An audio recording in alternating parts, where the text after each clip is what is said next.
Throw your heart across the line and your body will follow. I live by that motto, and it happens. Clyde Edwards-Helaire. Yo guys, what is going on? It is bright and early on this Friday, September 11th. I want to welcome you back to the 21st episode of TTP. Now this episode's a little different. It's actually similar to something we've done in the past with some of our NBA playoff predictions. We actually split our over-under NFL win total video into two. We obviously released the first one a couple days ago, and this is part two. We have 4 divisions left, and I hope you guys enjoy. We should have something coming out tomorrow. We're hoping to stream some NBA 2K, but we got some big things planned for today. All right, peace. The AFC North. AFC North team made up of the division made up of the Browns, Steelers, Ravens, and of course the Bengals. I'll start off with the lowest projection here, again per Vegas. Cincinnati Bengals at 5.5 wins. I'm going to take the under at 5-11. I like the Bengals more than some people. I like the offense. I think Joe Burrow is going to make a huge difference, but I also think the offensive line is a lot better than they were a year ago, especially 2 years ago. So that Jonah Williams now, they've made some good acquisitions. Especially just giving him weapons. So they've focused on the offensive line at a decent enough level. Then they've brought in guys like T. Higgins in the draft. I think that entire receiver room made up of obviously A.J. Green, Tyler Boyd, John Ross is still there. And then Auden Tate, really, really good player who's, their 4th or 5th receiver right there. And the O-line, I think there's more potential for improvement as well. They have young guys like Michael Jordan, the GOAT. So they got Billy Price, who's pretty terrible, but former first-round pick. Maybe he can do something. But yeah, they have potential to be better. The defense is a mess. That's why I have them going 5-11. But I think they can scrape out some wins. Again, a last place schedule in the AFC means they're playing teams like the Dolphins, who I think are still a big question mark. They're of course playing the Chargers. I think the Chargers. Not a huge fan of the Chargers this year. And then the final team, AFC South, they're going to be matching up against the Jacksonville Jaguars. So I'm not a huge fan of the Bengals, but I do think they're going to go 5-11. I'll take the under. 5-11 still respectable. Then I'm going to go to the next team in this division. And this is a pretty interesting division. You go all the way up. So you have 5.5, but then you jump all the way up to the 8.5 win total for the Browns. And for the Browns, a really interesting team that I personally have a connection to because of their quarterback, Baker Mayfield. Baker, initially when I was doing this, I would have taken the under at 8.5, but I actually am going to go over and go for 10 to 11 wins with this team because of a rejuvenated Baker Mayfield playing at the levels he showed 2 years ago, and especially in college. See, the misconception with Baker is that he's a reckless quarterback, and that he is prone to making turnover-worthy throws. He was top 5, or he's bottom 5 in the NFL last year in turnover-worthy throws and just dangerous plays. But he's also top 5 in money throws per player profiler. Those are I don't know the exact metric they use, but I believe those are throws downfield, throws in clutch situations like 3rd and long. So he's clearly capable of making these big-time throws. And then in the second year with receivers like Odell Beckham, another year with Jarvis Landry, they added Austin Hooper, and they made some big changes on the offensive line, adding Jack Conklin, of course, adding Jedrick Wills in the draft, and getting a new head coach, and then also having a full season of Kareem Hunt. This team has everything you wanted from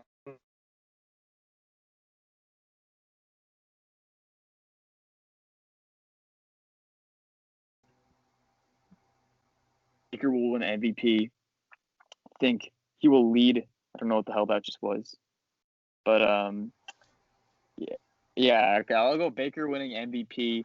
I think he's going to lead the league in passing touchdowns. And then I'll move on to the next team. It's division. Pittsburgh Steelers did 9.5 wins. I'm taking the under, not because I don't like them. I have them going about 8-8 or 9-7. If you compare this team to 2 years ago, right, they're going to have Ben back. Compare them to 2 years ago, a year which they went 9-6-1. Similar offense, except subtract Antonio Brown, inject guys like inject. That was a weird word choice, but now they have Deontay Johnson. They have some rookies like Chase Claypool. a third-year receiver, James Washington. And then they add some tight ends, Eric Ebron in there now. The offense is largely similar, maybe a step back. James Conner, a really good player. I think he'll be back playing good football. And then on the defensive side, though, this is the best defensive team in the entire AFC. In my opinion, probably the second best in the NFL behind the 49ers. They have the pass rush. TJ Watt is one of the best in the league. Cameron Hayward just signed a massive extension. Cameron Hayward and TJ Watt, in that order, were actually the two highest graded defensive players in the AFC per PFF last year. So that's not a fluke. And then, of course, the secondary led by Minkah Fitzpatrick and Joe Hayden is going to do its job. You know what? Actually, I'll go with the under, but I'm going to give them 9 wins, and I do think they're going to make the playoffs. I think the Steelers are really good. And then the Baltimore Ravens, I think we're looking at 3 teams in the playoffs here. I like this division. With Baltimore, they're projected for 11.5 wins. I'm going to take the under. No, I'm taking the over at 12 wins. This team, I see them winning the division. Then I have Cleveland, and then the other team that I mentioned, Pittsburgh. But yeah, so I think Baltimore finishes really well. And I think they have a really, obviously the offense, about Lamar or whatever, Mark Ingram, now J.K. Dobbins. Defense is what really takes this to the next level. This team to the next level. That secondary led by Marcus Peters and, of course, Marlon Humphrey. Marcus Peters is someone who, I'm not going to make a statement like saying he's going to win Defensive Player of the Year, but he is someone who I really like watching. Just a big time. He matches up with opposing ones when he needs to, and he dominates. I like this team. I'm looking at 3 teams in the playoffs. Again, Ravens with 12 wins, Browns with 11 or 10, and then Steelers at 9. Yeah. Okay, so that's it for the NFC North. AFC North. Sorry. Okay, so now I guess I go to the NFC North, in which you got the Packers, the Bears, the Lions, and why do I always forget the last team? The Packers and the Vikings. Yeah, sorry. I don't know why I'm forgetting the Vikings. Okay, but first here I'm gonna start off with the Packers, who are projected at 8.5 wins. Is it 9 or 8.5? Yeah, 8.5. I'm gonna take the over here. I think Aaron Rodgers is still good enough to lead this team to multiple wins, even though his offensive weapons are still not great.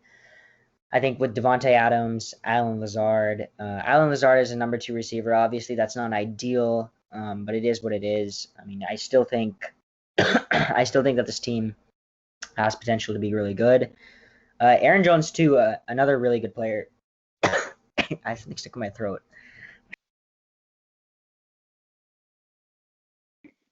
All right, I'll quickly talk. Give me 1 second. Yeah, so Aaron Jones, really good last year. All right, back. I don't know what I was having scone during breakfast. Maybe some on the blueberry piece. Maybe got stuck. But all right. Now let me continue with the Packers here. I'm taking them over 8.5. I think they get around 11 wins. I still think they have an offense that can do big things. Their defense still has a little bit left to be desired there, but I think overall they'll have a pretty decent season. And next we have the Chicago Bears, whose over and under is projected at 8.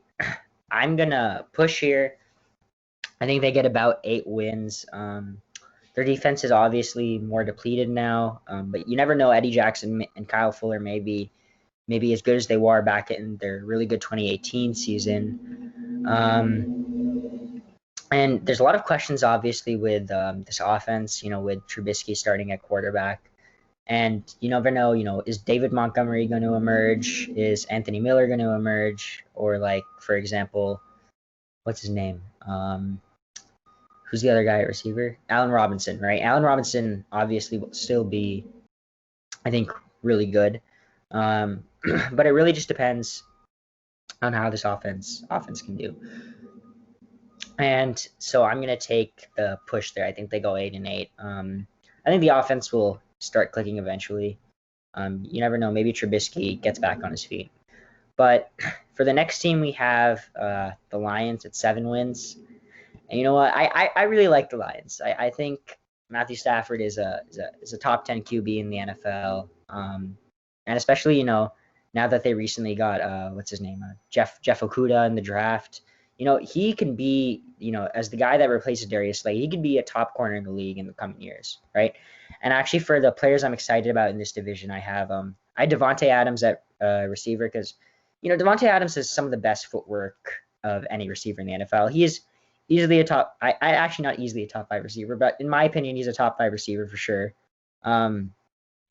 Just look what he's done in the past few years with Aaron Rodgers. It's spectacular.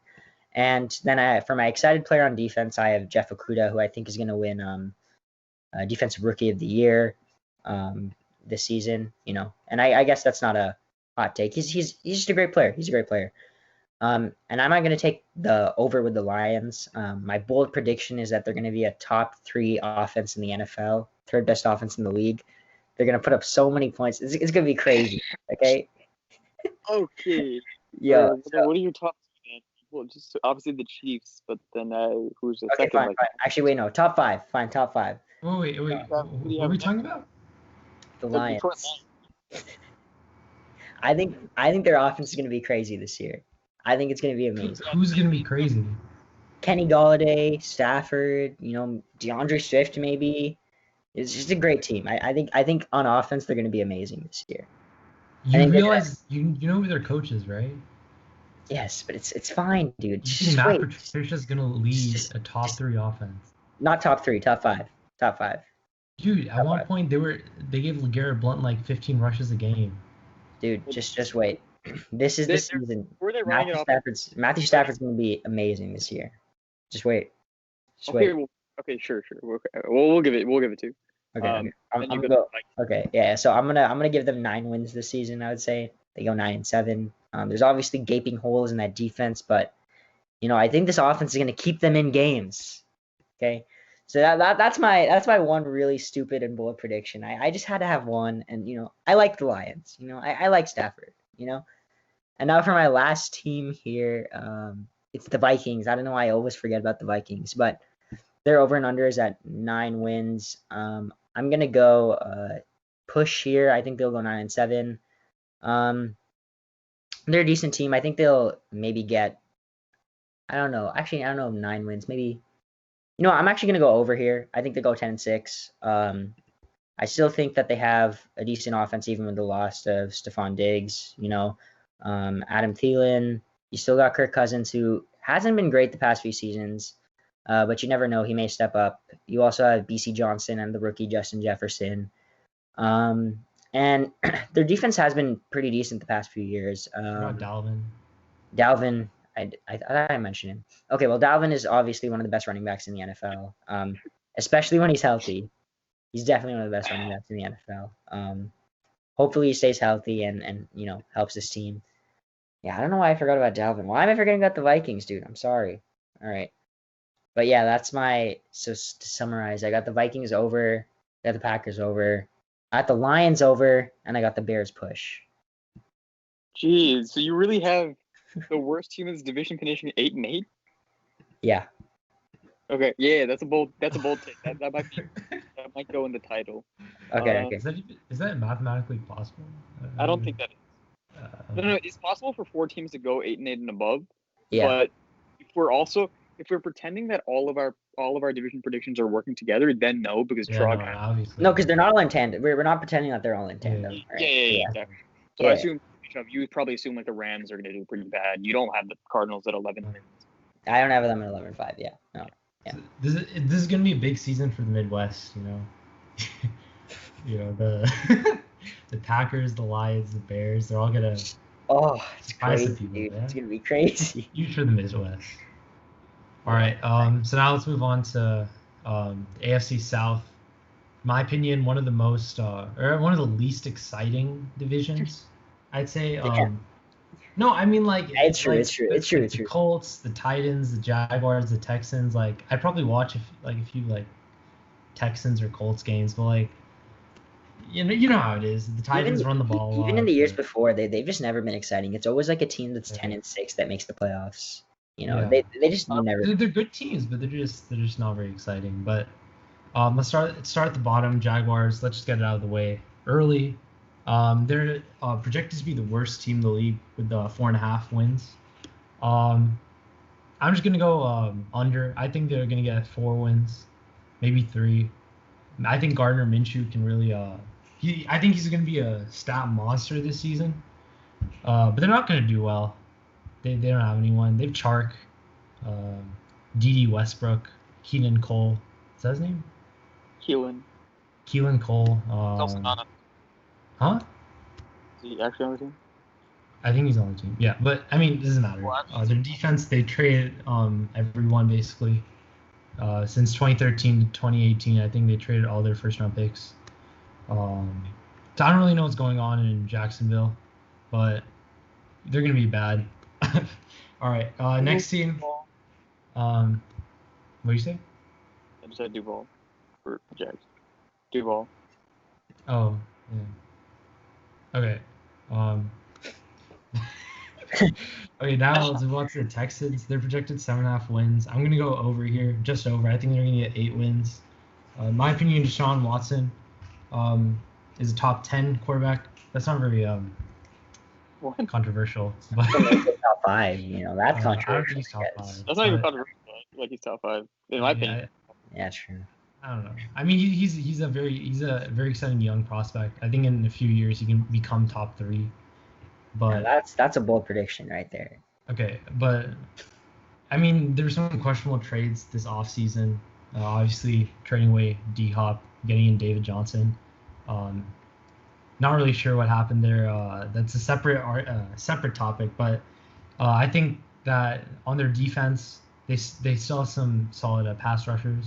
Obviously, J.J. Watt, in my opinion, he's going to be comeback player of the year.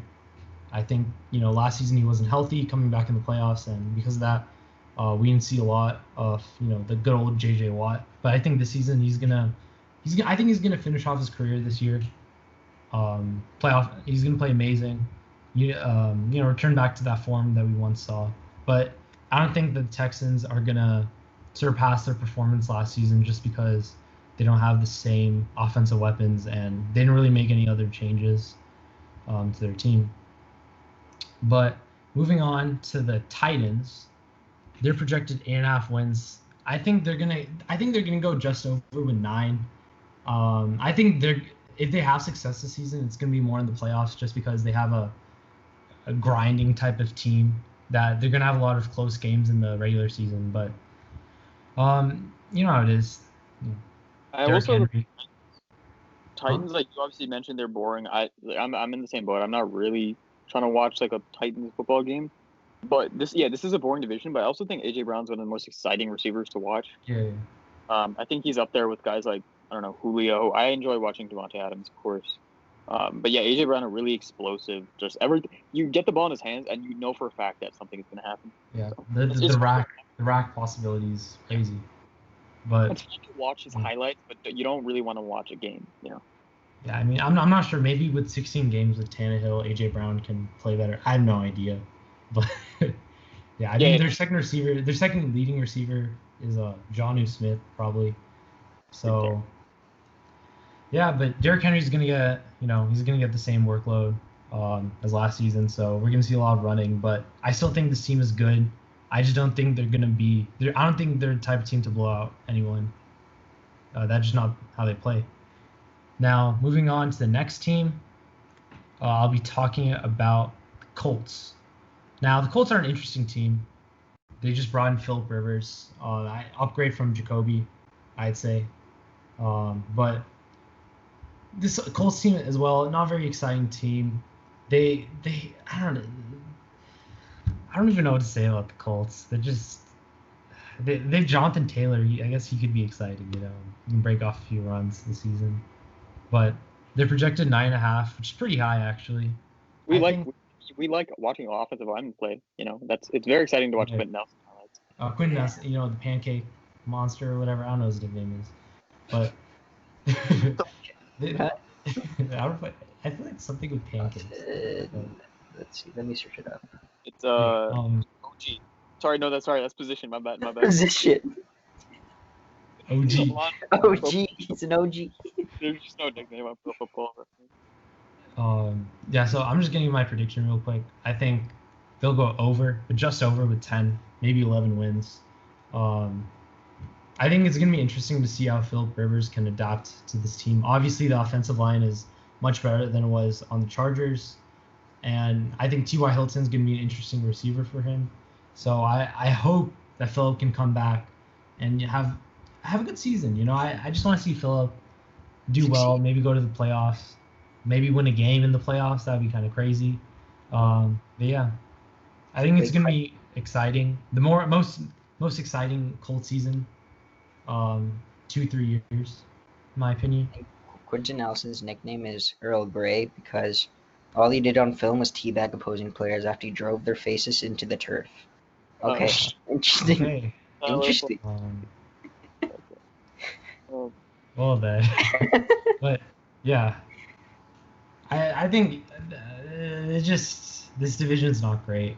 I mean, in terms of like excitement, but I think they're going to produce some interesting playoff teams, like the Titans and the Colts. I think we could see them succeed maybe later on the season, but regular season, I'm not expecting too many fun games, but decent records. Yeah. So that's a good team. I actually both of those teams. Yeah, I think you think there's gonna be 2 playoff teams there? I think possibly. I think the Colts are gonna win the division. Yeah, but I think the Titans can slip into that wild card. I think they can, do some things in the playoffs. Yeah. Yeah, I don't know if Tannehill will repeat what he did last year. I'll take the Colts as well.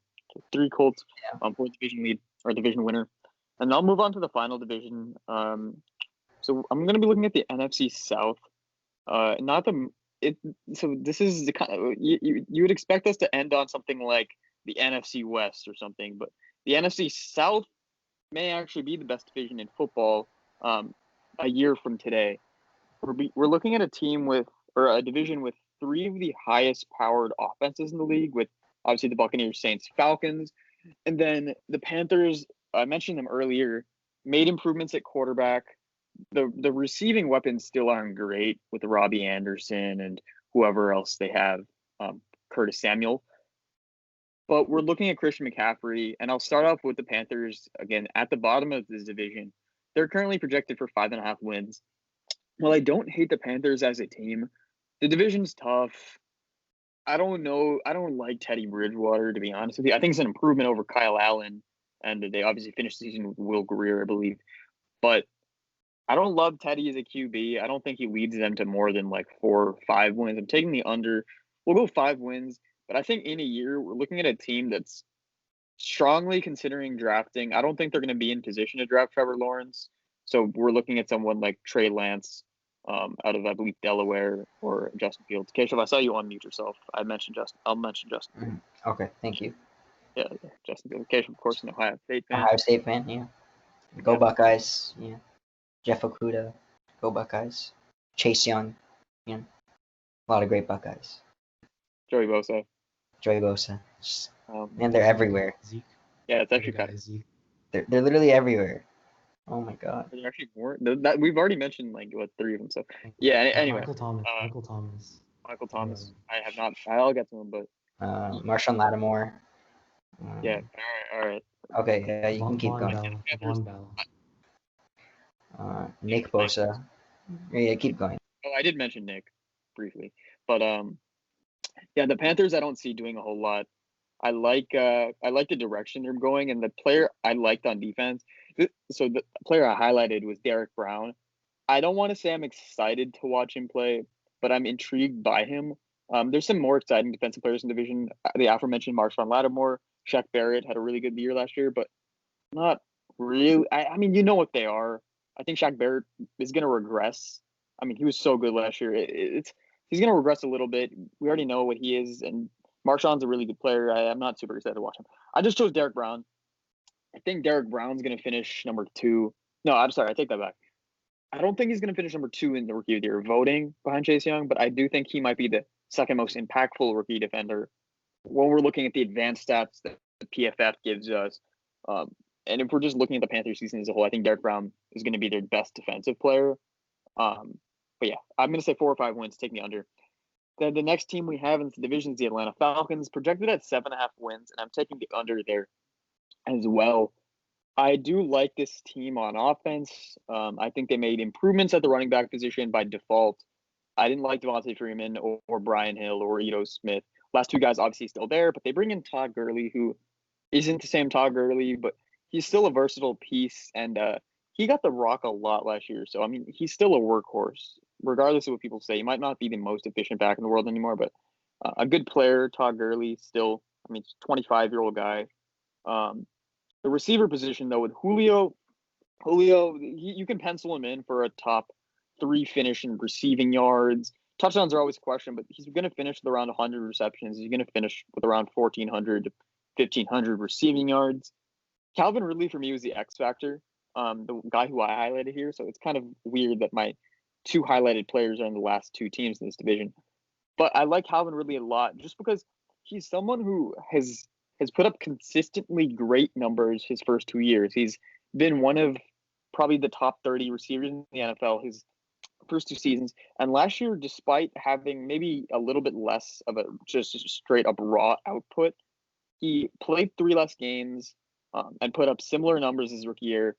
And I think Calvin Ridley, if we give him a 16-game season, the workload's already there, but it's going to tick up. This is actually the team that led the league in vacated targets because they're losing Mohamed Sanu. So they first year without Mohamed Sanu, and then they obviously lost Hooper as well. Hurst is going to make up some of those, but then Calvin Ridley and Julio are going to get a lot more. So I like Calvin Ridley a lot. But yeah, this defense kind of sucks. I think their first round pick was pretty awful.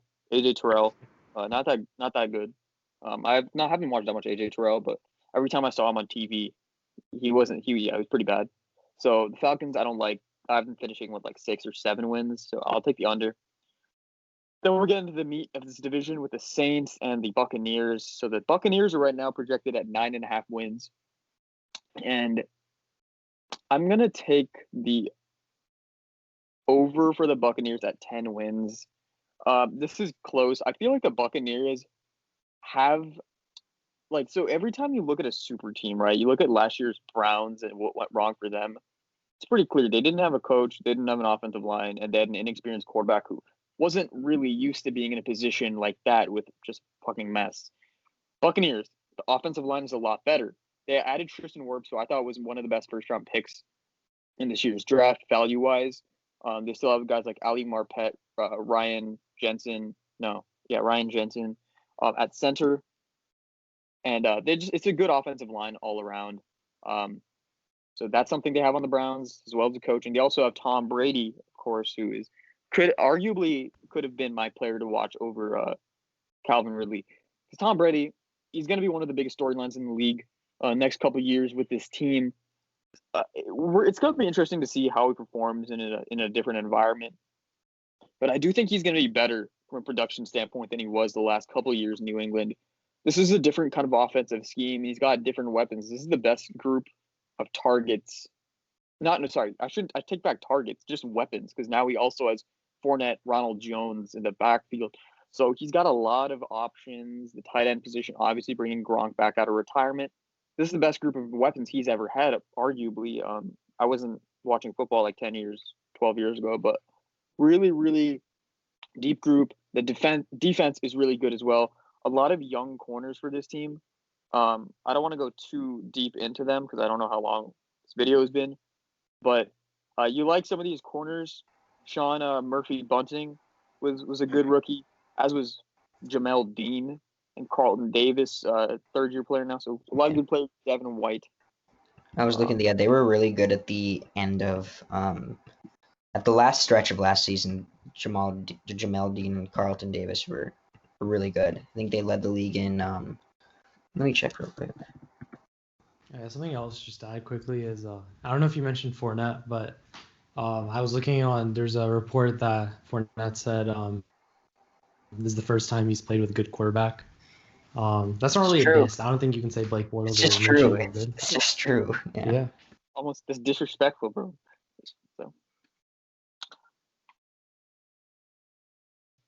So But yeah, so I think the last team. So I did say 10 wins for the Buccaneers. I like the defense. I like the offense, obviously.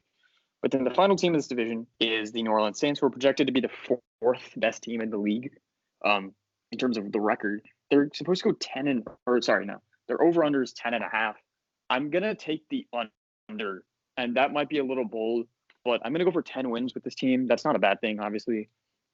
Anytime you can put up double-digit wins, you're gonna probably make the playoffs, and you have a shot to go very far. The only thing I have with this team, so they're playing a first place schedule.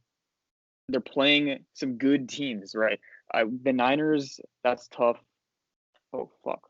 Okay, well, yeah, damn. This is a pretty long episode. Oh, wait, shit. Can you just cut this part out? I thought you said it was an hour and a half long video. No, he has a class at 1:30. Okay, Yeah, okay. I gotta go. I'm gonna, All right, cut this whole part. yeah, so the main issue I have with the Saints is they play a tough schedule. Yeah. They play against the Niners. They obviously, the Green Bay Packers, I don't love them as a team, but I think that's going to be a really tough matchup whenever they do play them. And then, of course, I believe they're going to be matching up with the Eagles, who I've already mentioned. I think they're a very good team that could win the division. So I think they could drop a few games. And then the lower teams in the division, like the Falcons and the Panthers, have a chance to steal a game or two from the Saints, and obviously the Buccaneers are there too. I have the Saints making the playoffs. I have them being one of the top teams in the league, but I'll put them at 10-6, and we'll figure out how that tiebreaker works out with the Buccaneers. But we've had a pretty long video here. We've talked about a lot of teams. We've had some bold claims, and I'm going to quickly see if I can summarize them real quick.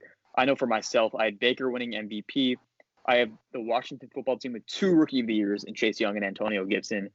Chirag mentioned Chirag, what did you say? Chirag said someone's going to be Adams, Jamal Adams Defensive Player of the Year. Yeah. And then Keshav, did you mention Josh Allen winning MVP, or is that?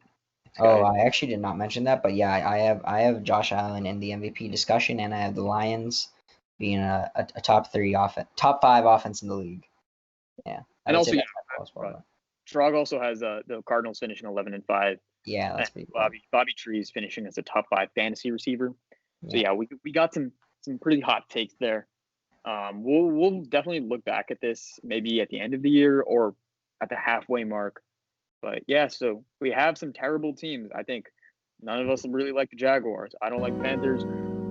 But I think that'll just about do it for this episode of TTP. And I guess we will see you on probably Thursday. But anyway, keep your eyes out. Follow the Instagram. Subscribe down below. We'll see you next time. Peace.